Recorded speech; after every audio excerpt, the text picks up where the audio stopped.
This is Countryside News Channel, your official online and cable news channel, giving you the latest information from the province of Lanao del Norte. Countryside News Channel.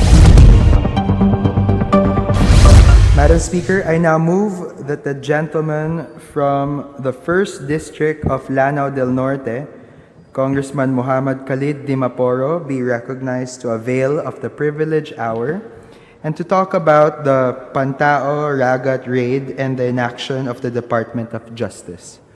The Honorable Congressman from the 1st District of Lanao del Norte, Mohamad Khalid Dimaporo, is hereby recognized. Please proceed. Thank you, Speaker, Majority Leader, colleagues in the 17th Congress, for the privilege to speak today. Assalamu alaikum wa rahmatullahi wa barakatuh. In the run-up to the 2013 elections, there was a raid in my province as part of the campaign against private armies. This is either the biggest successful law enforcement operation in the region at the time, or a monumental disappointment in the application of law for the benefit of the general public's welfare.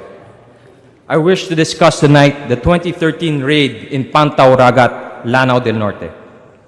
As part of their mandate to ensure honest, orderly, and peaceful elections, the COMELEC imposes a 5-month-long gun ban on the election year.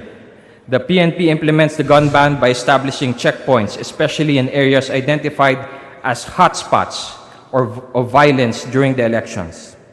In addition, the PNP also establishes a task force to dismantle private armed groups that threaten the sanctity and integrity of the people's vote. So in preparation for the 2013 elections, the PNP conducted a raid in Pantao Ragat, Lanao del Norte on February 13, 2013.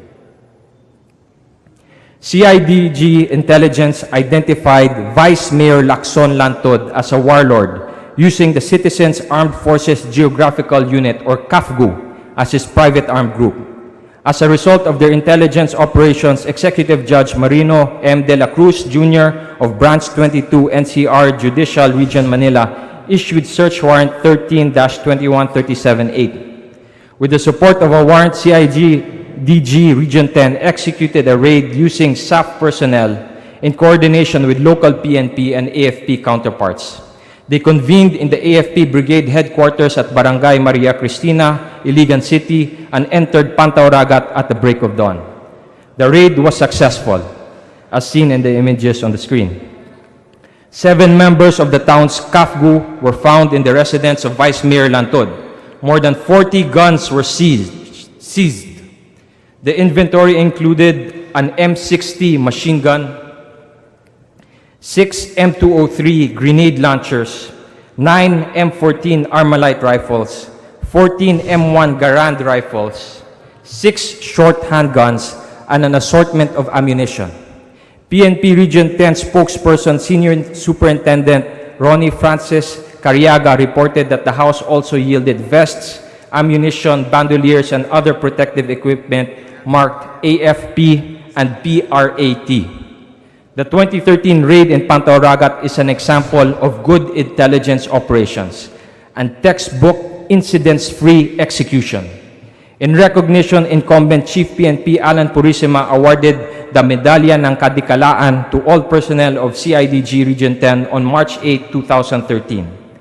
3 cases were filed in the Regional State Prosecutor's Office for violation of PD 1866 as amended by RA 8294 and RA 9516. Presidential Decree 1866 was signed by President Marcos on June 29, 1983. The decree is titled Codifying the Laws of Illegal, Unlawful Possession, Manufacture, Dealing in, Acquisition, or Disposition of Firearms, Ammunitions, or Explosives, or Instruments used in the manufacture of firearms, ammunition, or explosives, and imposing stiffer penalties for certain violations thereof and for relevant purposes. The section states that the penalty of reclusion temporal in its maximum period to reclusion perpetua shall be imposed upon any person who shall unlawfully acquire or possess a firearm. The section also gives the same penalty to any public entity used by any person found guilty of possessing illegal firearms. Section 3 states that the penalty of reclusion temporal in its maximum period to reclusion perpetua shall be imposed upon any person who shall unlawfully acquire or possess hand grenades, rifle grenades, and other explosives. The same penalty is given to any public entity used by any person possessing illegal explosive devices. On June 6, 1997, the 10th Congress passed Republic Act No. 8294, amending PD 1866, and categorizes firearms into low-powered and high-powered. The law reduces the penalty for possession of illegal firearms and explosives. Section 1 of RA 8294 reduces the penalty to prisión correccional in its maximum period and a fine of not less than 15,000 pesos for any person in unlawful possession of any low-powered firearm such as rimfire, .380, .32 caliber, or other firearms of similar firepower, and reduces to prisión mayor in its maximum and a fine of 30,000 pesos for any person in unlawful possession of high-powered firearms such as those with bigger in diameter than 38 caliber and 9 mm, like calibers 40 and 45, and other firearms with the firing capability of full automatic and by burst of 2 or 3. The same penalty is imposed on public entities who knowingly allow any of the firearms owned by the public entity to be used by the persons found guilty of possessing illegal firearms. On December 22, 2007, the 14th Congress passed Republic Act 9516, further amending PD 1866. It provided stiffer penalties for illegal possession of explosives and makes law enforcement agencies more responsible and liable in testifying as prosecution witness. Section 1 of RA 9516 amended PD 1866 to impose the maximum penalty of reclusion perpetua upon any person who shall willfully and unlawfully acquire and possess any explosive or incendiary device capable of producing destructive effects or causing injury, death to any person. The section also provides that mere possession of any explosive device shall be prima facie evidence that the person had knowledge of the existence and the explosive character of the device. Section 3 of Republic Act 9516 inserts Section 4, titled Responsibility and Liability of Law Enforcement Agencies and Other Government Officials and Employees Testifying as Prosecution Witness. It provides a penalty of reclusion temporal and a fine of 500,000 pesos, in addition to administrative sanctions by his or her superior and/or the appropriate governing body should the member of law enforcement fail to appear as a witness for the prosecution in any proceeding. In summary, after the signing of Presidential Decree 1866 by President Marcos, the legislative work of the 10th and 14th Congress provide the following penalties. For illegal possession of low-powered firearms, the penalty is 6 months to 6 years plus a fine of 15,000 pesos. For illegal possession of high-powered firearms, the penalty is 6 years and 1 day to 8 years plus a fine of 30,000 pesos. For illegal possession of explosives, such as rifle grenades, the penalty is 20 years and 1 day to 40 years. Speaker, colleagues, the prison terms are my layman's understanding of what those found guilty after the Pantao Ragat raid will be sentenced for after the seizure of more than 40 high-powered rifles, 6 handguns, and explosive devices such as rifle grenades if they were found to be illegally acquired. However, after a successful raid, after the CIG DG was awarded by the Chief PNP, and after the cases were filed in the Regional State Prosecutor's Office, nothing has happened. It is as if the hard work and effort of our law enforcement agencies disappeared once transferred to its counterpart in the criminal justice system, the Department of Justice. This caught the attention of volunteers against crime and corruption during the campaign period in 2013. As the May 2013 election was approaching, they appealed to the COMELEC, PNP, AFP, and other law enforcement agencies to concentrate on dismantling known private armed groups. They made mention of the cases filed against the local officials of Pantao Ragat for the cache of firearms, ammunition, and explosives found during the February 13 raid by SAF and CIDG. But for some unknown reason, was still stalled at the DOJ at the time. This placed into question the sincerity of the government's campaign to dismantle private armies.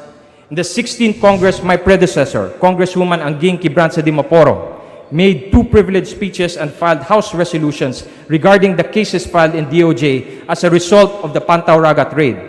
Unfortunately, her efforts were wasted because for the entirety of the 16th Congress, the cases filed in the DOJ have not moved. In my capacity serving as Provincial Governor of Lanao del Norte for my third and final term from 2013 to 2016, I inquired with the Regional State Prosecutor as to the status of the Pantao Ragat case. The unofficial answer was that the cases were sent to Manila at the request of the RSP to inhibit himself out of fear from retaliation by a known local warlord. And perhaps because of my local stature, my queries were not entertained when following up the status of the cases in Manila. Now, as representative for the 1st District of Lanao del Norte, my first order of business was to write the DOJ under the Duterte administration as to the status of the cases. From August 2016 to December 2016, I was not answered. I wrote again early 2017 only to be informed that my concern has been forwarded to the Prosecutor General. 6 months later, I'm still waiting, and I now feel compelled to file a resolution with regard to the Pantao Ragat cases. My resolution reads, a resolution directing the appropriate committees to conduct an investigation in aid of legislation on the status of the cases filed against local chief executives of the municipality of Pantao Ragat, Lanao del Norte as a result of a police raid in 2013 for violation of PD 1866 as amended by RA 8294 and RA 9516. I find it unfortunate that it is often experienced in the ground. After good police work, the wheels of justice fail to turn because of the inaction or low performance of local prosecutors. The Pantao Ragat raid is an example of just that. Unlike the police raid in Osami City, which became a bloodbath, the Pantao Ragat raid was clean, and the suspects were apprehended, seemingly only to be released with their cases not seeing the light of day in the criminal courts. I appeal to the Department of Justice to intensify their role in our criminal justice system. This is supposed to be an administration for change. The intensified campaign of the Philippine National Police should be matched by the Department of Justice. Our success should be gauged by the number of suspects incarcerated instead of being neutralized. I hope the DOJ would thoroughly look into these cases, because justice delayed is justice denied, and it has been now 4 years and counting that these cases sit pending in the Department of Justice. I pray for the support of the 17th Congress and the DOJ that the Pantao Ragat cases be finally set in motion and the due process of justice may be observed. Thank you, dear colleagues. Thank you, Speaker. Assalamualaikum warahmatullahi wabarakatuh. This is Countryside News Channel, your official online and cable news channel, giving you the latest information from the province of Lanao del Norte. Countryside News Channel.